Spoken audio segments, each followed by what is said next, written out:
Alright, the Criterion Barnes & Noble sale is upon us. I figured what better way to celebrate than go through my favorite films in the collection from each decade. So today we're going to start with 5 films from the 1930s.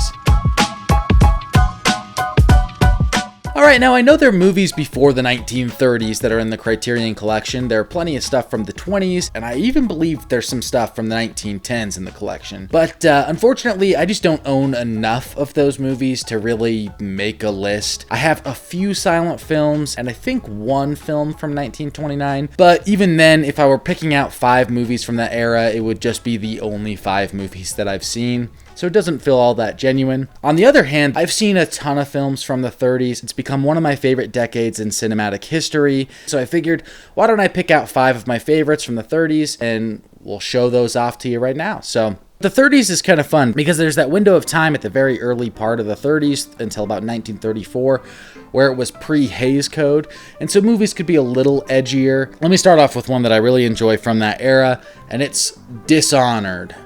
This, I guess, is a bit of a cheat, and I realized I picked 6 movies from the 30s, so this is part of a bigger box set, which is the, might as well just show you the whole thing. The Dietrich and von Sternberg box set, which has 6 films that are made by the director von Sternberg and star Marlene Dietrich, and I actually just watched all 6 of these films this year, and honestly, pick up the box set while you're at Barnes & Noble. You might as well get the most out of your 50% off sale. But Dishonored is the second film in this collection, and this one really stood out to me. Marlene Dietrich plays a spy in the film. I really loved seeing her do that kind of espionage behind enemy lines thing, but then seeing her go to parties and essentially charm and woo people into getting what she wants. Marlene Dietrich is mesmerizing on screen, so I recommend this entire box set for that reason. But they're also very forward-thinking films. In fact, the ending of this movie just left me in shock. I had no way of anticipating it was going to end that way. So, Dishonored, check it out. Moving on. This one is a French film, which, when we're kind of looking at Criterion stuff from the 30s, most of it's going to be American cinema, but there is some world cinema. And there's a couple of French films that I really love from the 30s. Hotel du Nord is one of those films. Forgot to turn on my light back there. Hotel du Nord, which stars an ensemble cast of many classic French film actors. Directed by Marcel Carné, is a beautiful noir classic with incredible production design. I mean, the whole set of the Du Nord, it's alongside this French canal, and it's absolutely beautiful. So there's some great exterior shots, and a finale that culminates with this bridge across the canal and in front of the hotel as this party is going on.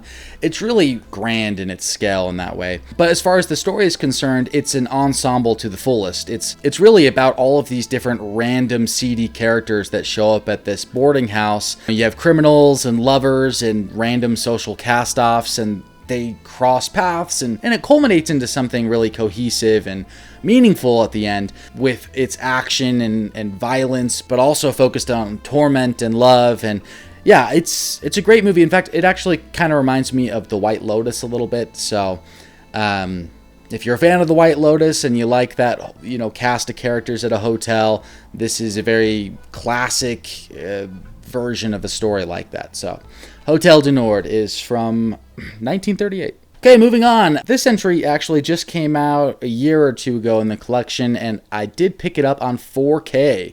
The Roaring Twenties is directed by Raoul Walsh and stars James Cagney as our lead, but also Humphrey Bogart. This is before his breakout with Casablanca, so he's actually a villainous character in this storyline. It's really fun to see him not be our lead and to actually be an antagonist. He's a great mafia villain. So Roaring Twenties is a really fun watch though, because it does follow these 2 returned war veterans. When they arrive back home in New York City, it's the beginning of the Great Depression, and they struggle to find jobs and ultimately have to turn into a world of crime to make a living. And it chronicles the entire stretch of the Great Depression. But it's really fascinating to see a movie documenting the Great Depression that was made merely a few years after the Depression. So I really recommend this one. Also in 4K, it looks phenomenal. Some of these 4K transfers of classic films just have that extra pop because when something is shot on film, it transfers very well to 4K. Anything shot on film just has way more data that you can pull from to make that 4K transfer as opposed to digital movies that come out today. So if you're looking at picking up 4Ks, most things that are shot on film are going to look better on 4K, and especially these really old films that have gone through complete remasters and excellent Criterion transfers. This is a 4K I definitely recommend. All right, moving on. This is 1938, directed by George Cukor. This is an American film called Holiday, which stars none other than your favorite Cary Grant and Katharine Hepburn. This is a really fun early Cary Grant watch. I would say it veers on being a screwball, but it's a bit more restrained than being a screwball. It's closer to like a romantic comedy, I guess, at the time. Cary Grant has a flirtatious relationship with a girl in the film who he ends up developing enough of a relationship with that she agrees to marry him. The only problem is that she comes from an extremely wealthy family and Cary Grant comes from absolutely nothing. Not only that, Cary Grant doesn't exactly want to spend his life working. He's kind of looking for an easy way out. But what he doesn't expect, of course, is that this soon-to-be wife of his has a sister played by Katharine Hepburn who he actually builds a real genuine connection with and falls in love with, and that is the romantic love triangle comedy that is Holiday. But one of the things that really stood out to me that I loved about this movie was how it did express themes of not wanting to work your life away, and that there is an importance to having hobbies and passions and wanting to travel and not just work until you're 65 and then retire, which feels very not like the common way of thinking back in the 30s. Yeah, you should pursue something that you love and that will make you happy, and Cary Grant kind of lives by that mentality. He's like, I don't care if I'm living off of pennies as long as I'm happy. So I like that. It's a cool message. And Holiday, check it out. Okay, the next pick on this list is an Alfred Hitchcock film before he came to America. This is when he was making films in England. And this is The Lady Vanishes. I feel like I've recommended this on my channel before, but Alfred Hitchcock has a number of films that are in the Criterion Collection before he came to America and started making Hollywood pictures.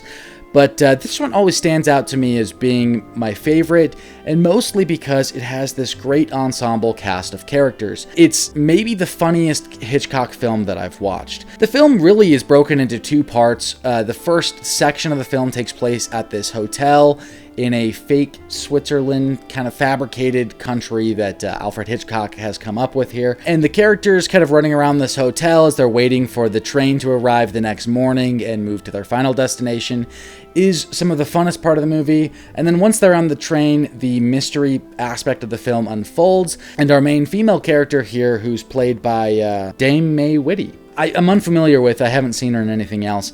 But she's been seeing a lady throughout the film, and suddenly this lady is no longer on the train, and everyone she encounters and asks about this lady, including people that were sitting right next to her, that were seemingly in conversation with this lady, have no recollection of who this lady is anymore. And now our main character is wondering, did I hallucinate who this lady is, or am I being gaslit by the entirety of this train? It's really a bizarre and clever and crazy kind of story. But the other co-lead in this movie, played by Michael Redgrave, he is absolutely one of my favorite parts in this film. He's so charming and funny. And yeah, it's only 96 minutes. It's a breezy watch, a great classic Alfred Hitchcock suspense film, and it's very comedic at the same time. So check it out. Rounding out my list of films from the 30s, we're going to end with another French film. And this one I also purchased in 4K. So I definitely recommend the 4K of this one as well. That is The Rules of the Game. There is another edition of this movie out just on Blu-ray, which is a previous restoration and has an entirely different cover artwork, as you can see here. But recently they just did a 4K remaster of The Rules of the Game. Now, it's directed by Jean Renoir, who directed The Grand Illusion, which is Criterion Collection Spine number 1, and it's been out of print for ages. It's not on Blu-ray. However, I did just watch that movie in a video you can find on my channel where I watched Criterion Spines 1 through 5. I did hunt it down and watch it, and so you'll have to go watch that if you want to see what I think of it. The Rules of the Game, often considered one of the greatest films of all time by film historians, it has a really interesting history to it, which is, of course, explored in the supplements further.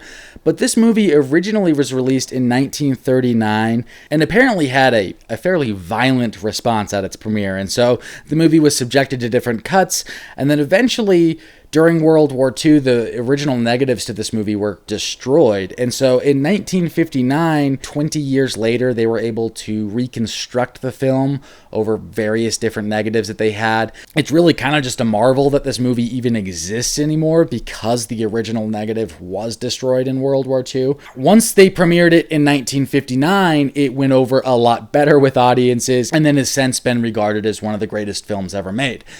But the rules of the game, Jean Renoir is a fascinating director. He was so ahead of his time with his camera work. What now you see in films is like Steadicam movements, but back then there's this elaborate kind of mansion that the whole movie mostly takes place in.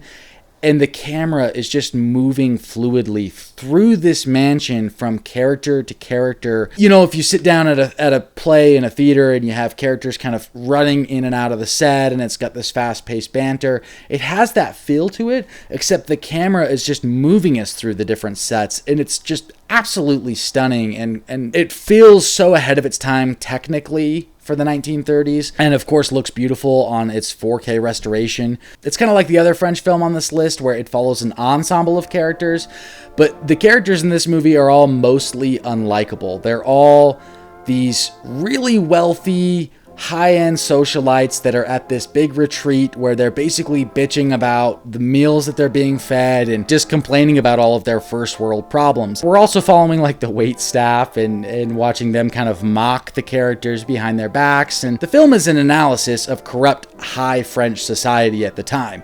And I think that's why it didn't go over so well with audiences at first, because, you know, a lot of the wealthy people that were going to see the movie in the cinema were the audience that this movie was mocking. So it's very ahead of its time as a satire, but it's an absolute blast. It's so well shot. The rules of the game stands the test of time and is a favorite of mine.